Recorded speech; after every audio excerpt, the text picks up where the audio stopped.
Bleach no debió terminar con Aizen y quien te haya dicho lo contrario te ha estado mintiendo. Creo que eso fue muy directo. Empecemos otra vez.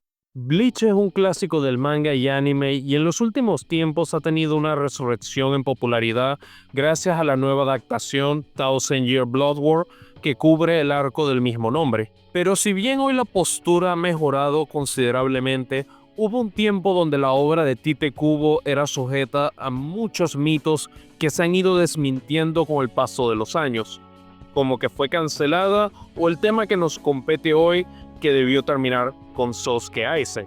La base de este mito es que Kubo no debió continuar con la serie tras la derrota de Aizen y que Ichigo perdiendo sus poderes en esa batalla decisiva era un cierre perfecto para su personaje y que la historia no tenía modo de continuar sin forzar las cosas, punto que es objetivamente erróneo.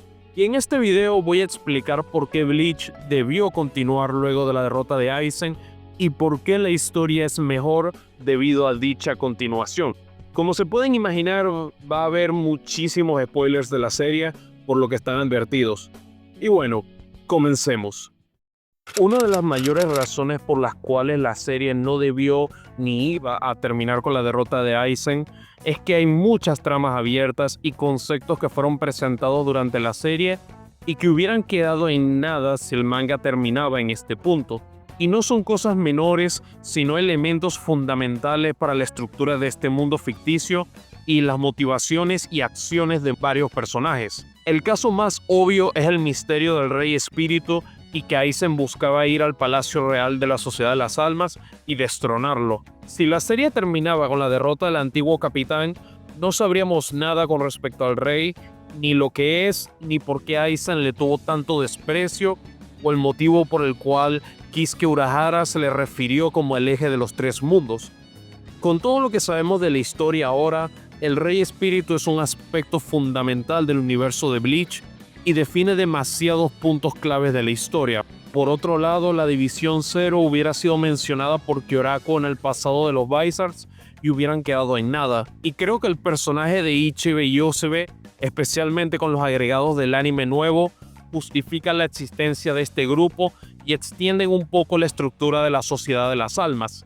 Por otro lado, todo el personaje de Isshin Kurosaki hubiera sido el mayor agujero argumental de la serie si terminaba con Aizen. El giro de que es un Shinigami es mostrado al comienzo de la saga Rancor y no es explicado sino hasta la guerra con los Quincy a través del mini arco de su pasado Everything But The Rain. Por ende, no hubiéramos sabido por qué es un Shinigami, por qué estaba en el mundo humano, por qué perdió sus poderes y ni siquiera su posición en el Gotei, ya que en su uniforme se le ve los restos de un Aori de capitán. De hecho, ni siquiera sabríamos por qué estuvo tan tranquilo cuando mató a Grant Fisher si era el asesino de su esposa Masaki. Pero ahora sabemos que es porque Yobak es el verdadero responsable. Tampoco se sabría por qué Isshin no le contó nada a Ichigo sobre su pasado.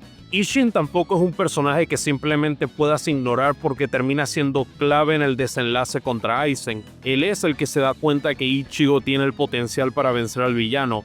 Él es el que lleva a su hijo a entrenar en el Dangai. Él es el que le explica lo que es el Getsuga Tensho definitivo. Y él es el que sostiene el Dangai para que el protagonista pueda tener tiempo suficiente para dicho entrenamiento. Por lo tanto, estamos hablando de un personaje fundamental en la trama para su conclusión y no nos hubieran explicado nada, lo que hubiera sido un fallo garrafal. Conectado a Isshin tenemos al padre de Uryu, Ryuken Ishida. No se sabría el motivo por el cual Ryuken ha renegado de su herencia Quincy, ni por qué es amigo de Isshin. Lo primero es un tema fundamental para el personaje de Uryu y lo segundo presenta un posible evento que hayan compartido juntos, que eventualmente se sabría que es Everything But The Rain. Simplemente lo tendríamos como un padre amargado que un día le dio la gana de llevarse mal con su hijo. Hubiera sido una trama presentada que no hubiera llegado a nada en la serie. Otro aspecto fundamental es que no se hubiera explicado la naturaleza completa de los poderes de Chad y Orihime. Es gracias al arco del agente perdido que sabemos que son Fullbringers y hubiera sido un error garrafal por parte de Kubo el no explicar lo que son y por qué son tan diferentes al resto de los personajes de la serie. Y considerando que son dos personajes principales, el mejor amigo y el interés amoroso del protagonista, hubiera quedado muy mal que no tuvieran esta explicación. No se entendería por qué Aizen estaba al tanto del nacimiento de Ichigo y lo que lo hace tan especial al protagonista. Esto va de la mano con los saltos de poder tan significativos que Ichigo había dado hasta ese momento en la serie, cosa que ahora se entiende mejor porque sabemos que era un híbrido perfecto de las razas del manga. Y Everything But the Rain le da mayor sentido a todo el tema de los poderes de Ichigo y explica que Aizen estuviera pendiente de su desarrollo.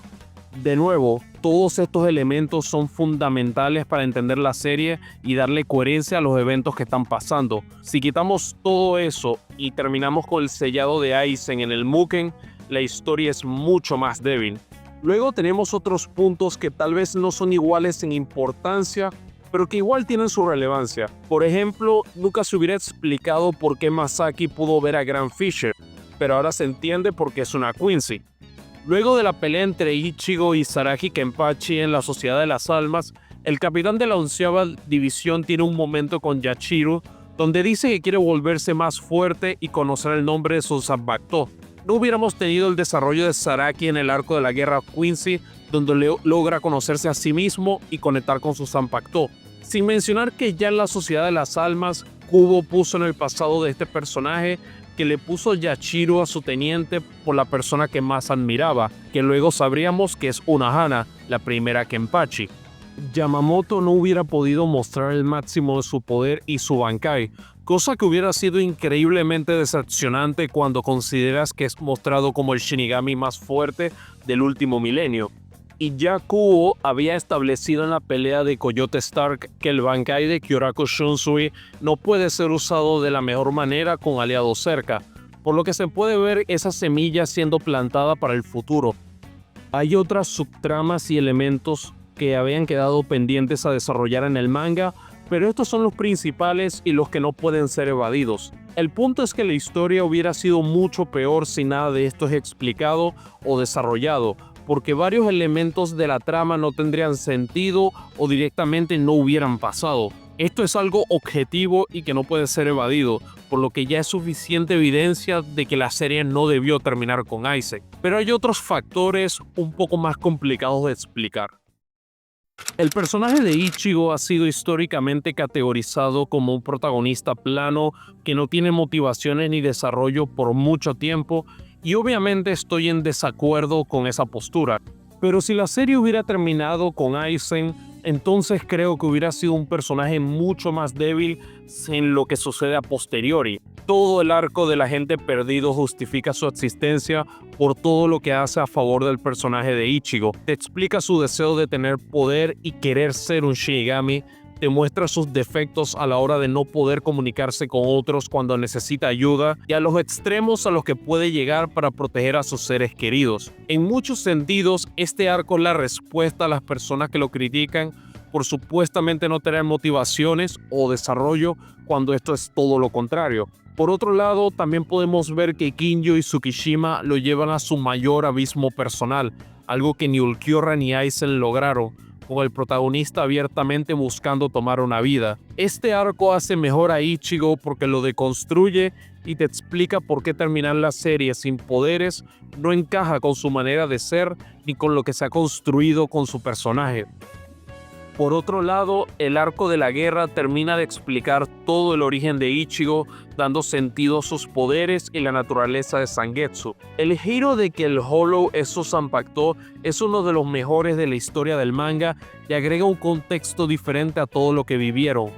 Por ejemplo, cuando White e Ichigo se enfrentan en la saga Rancor, el tipo dice que él es Zangetsu, cosa que no tendría mucho sentido si la serie terminaba con Isaac.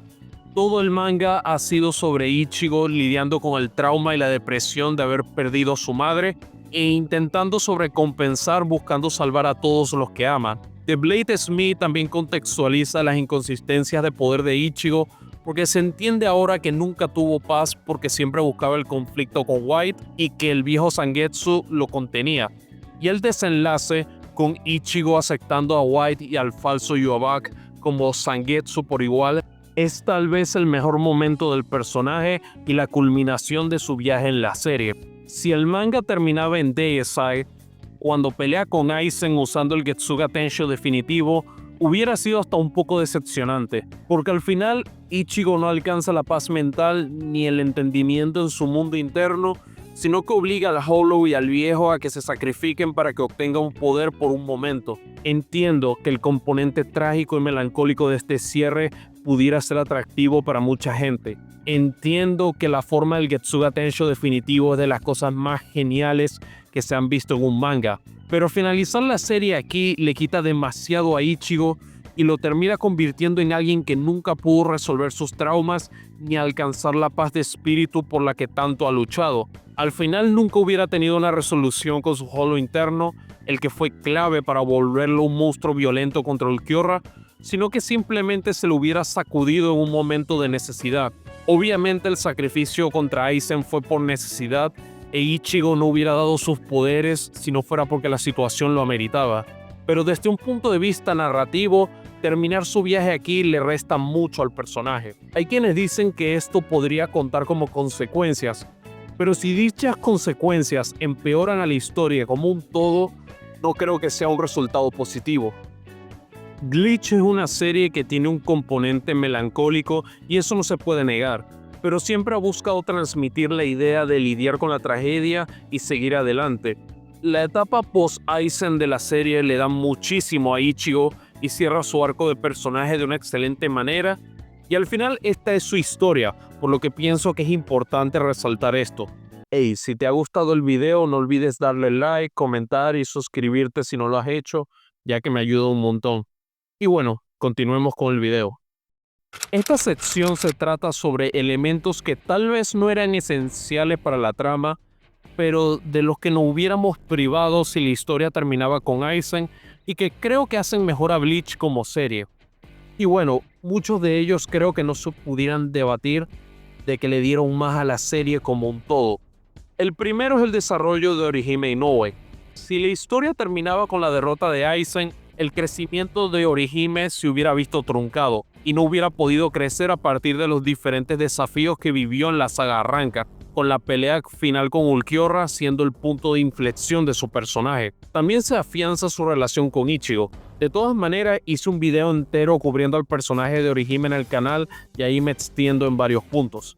El personaje de Uryu se hubiera quedado en un rol muy secundario y creo que todos estamos de acuerdo que hubiera merecido más. Kubo siempre se ha asegurado de que Ishida tenga algo significativo que hacer luego de la saga del Shinigami sustituto, sea pelear con Mayuri Kurotsuchi en la Sociedad de las Almas, estar en el domo durante la pelea con Ulquiorra, ser el que descubre el misterio de Ginjo en Agente Perdido, o todo lo que hace en la guerra Quincy. Pero la verdad es que creo que la guerra hace mucho por su personaje y todo lo que se revela de los Quincy y su trasfondo, especialmente ahora que tenemos el anime y vemos que el rol de Uryu ha sido mejorado significativamente.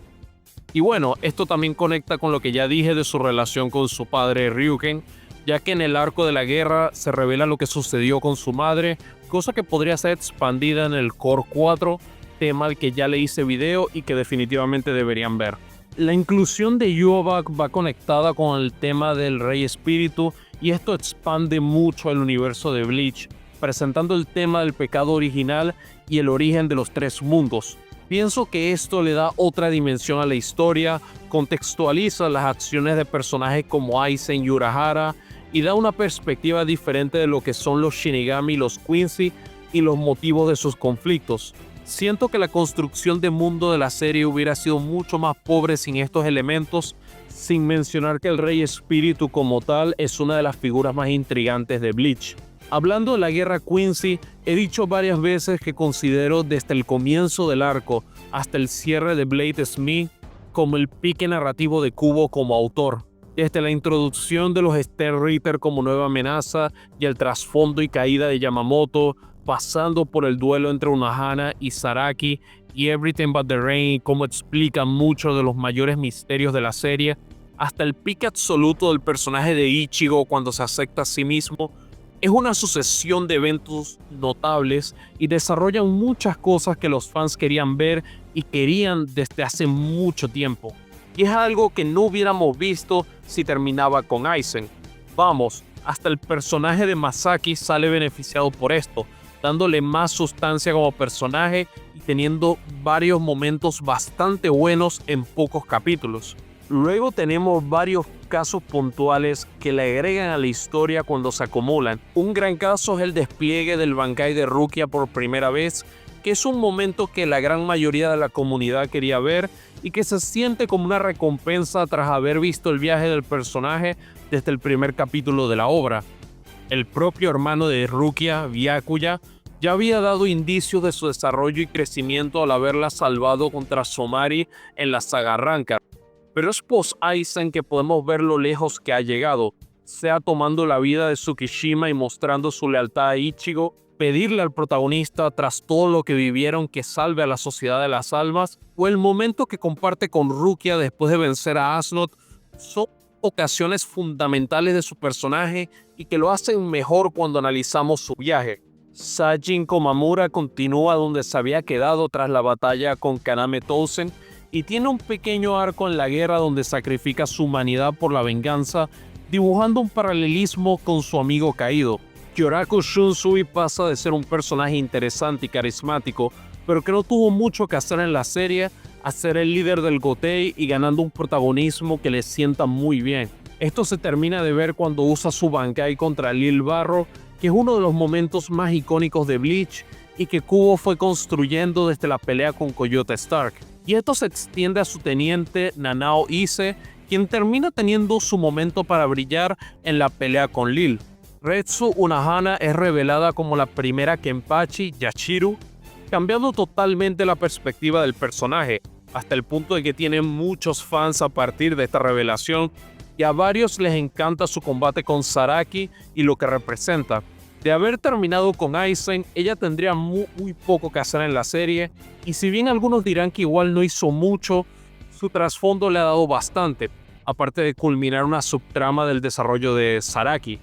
Ni hablemos de la relevancia que gana Mayuri Kurotsuchi en el arco de la guerra, siendo clave en varias decisiones para darle la ventaja a los Shinigami. Sin mencionar que su pelea con Pérnida es muy buena, tal vez la última gran pelea de la serie en el manga antes de que la salud de Kubo colapsara, y eso incluye un gran momento para Nemu también. Y en ese sentido, el continuar post-Aizen también le da estas pequeñas o grandes victorias a estos personajes que nadie hubiera esperado que tuvieran de antemano. Incluso alguien como Aizen recibe algo de desarrollo en el arco de la guerra, elevando aún más a su personaje, dándole otra perspectiva a sus acciones y mentalidad.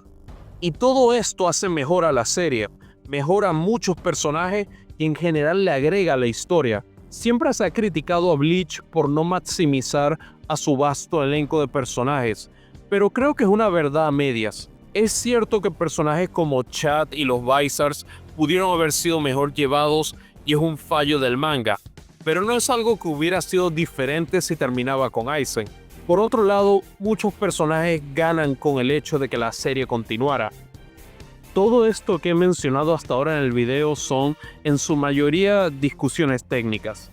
Pero la percepción de muchos es que Bleach decae después de la derrota de Aizen, y aquí es cuando quiero hacer una pequeña defensa de los arcos del Agente Perdido y la Guerra Sangrienta. El Agente Perdido, usualmente conocido como el arco Fullbringer, fue en su momento aborrecido por la gran mayoría de la comunidad, no solamente de Bleach, sino del anime y manga. Muchos se quejaban del ritmo lento, del cambio de tono tan drástico tras la saga Rancor, y en general que se distanciaba mucho de la identidad de la serie. Pero creo que el hecho de que el arco se ha revalorizado con el paso del tiempo es prueba de su fortaleza y que las críticas en su mayoría se debían a que no era lo que esperaban que fuera. Es un arco que busca reformular Bleach y tiene sentido dado el hecho de que Ichigo no tiene poderes y sirve como una examinación de lo que lo motiva. Como ya he dicho antes, se agrega la variable de los Fullbringer complementando lo que ya dije de Chad y Orihime. Incluso se explica la naturaleza del rol de Shinigami sustituto, semilla que medio se había plantado al comienzo de la saga Rancor cuando la insignia de Ichigo no es reconocida por otro Shinigami. También soy de la opinión de que Ginyu y Tsukishima son adiciones positivas a la serie y sirven como muy buenos villanos. Ningún otro antagonista en el manga pudo quebrar a Ichigo de la manera en que estos dos lo hicieron, Y si hubieran tenido un flashback como la gente, creo que tendrían mucho más respeto y aprecio en la comunidad.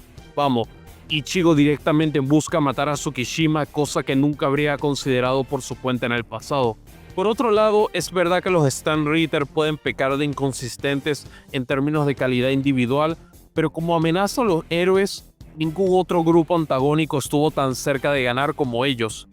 El arco de la Guerra Sangrienta suele dar algunas de las mayores recompensas narrativas de la historia y los héroes son empujados al máximo de su capacidad, cosa que no se puede decir en el desenlace con Aizen, donde te deja la sensación de que los 3 primeros espadas fueron derrotados sin que los Shinigamis tuvieran que sudar mucho. Es un arco de espectáculo, pero que también tiene algunos momentos narrativos muy buenos y que, como dije anteriormente, muchos personajes terminan beneficiados por este tramo de la historia. Ya en el último tercio tenemos el colapso de la salud de Kubo y ahí ya no se puede hacer nada. Aunque afortunadamente ahora tenemos el anime que ha ido puliendo y resolviendo los fallos que tuvo este arco. E incluso si te parecen malos estos 2 arcos, creo que la exigencia debería ser que fueran mejores y no borrarlos de la existencia porque, como he dicho, había muchas tramas que debían ser resueltas post-Aizen y borrar lo que viene luego no hubiera ayudado en nada. De todas maneras, probablemente en el futuro haga un video cubriendo estos 2 arcos y pueda explicar en mayor detalle por qué me parecen mejores de lo que mucha gente cree. Si Bleach hubiera terminado con Aizen, hubiera sido una peor historia. Tendríamos muchas tramas abiertas, muchos personajes que hubieran terminado en un peor estado y varios elementos presentados en la historia que hubieran quedado en nada. Desde un punto de vista totalmente técnico, no tendría sentido detener la historia aquí, y una escena de Ichigo despidiéndose de Rukia como cierre no hubiera compensado eso. De hecho, eso hubiera sido un diagnóstico bastante superficial. La historia debía continuar y me alegra que lo hubiera hecho, incluso si Kubo en su momento debió recibir muchas críticas por esa decisión. Porque al final de todo, varios de los mejores momentos de Bleach se dieron gracias a que decidió continuar la historia. Y bueno, ese ha sido el video, espero que les haya gustado. Como dije anteriormente, no olviden darle like, comentar, suscribirse y todo eso. Y bueno, nos vemos la próxima semana. Cuídense.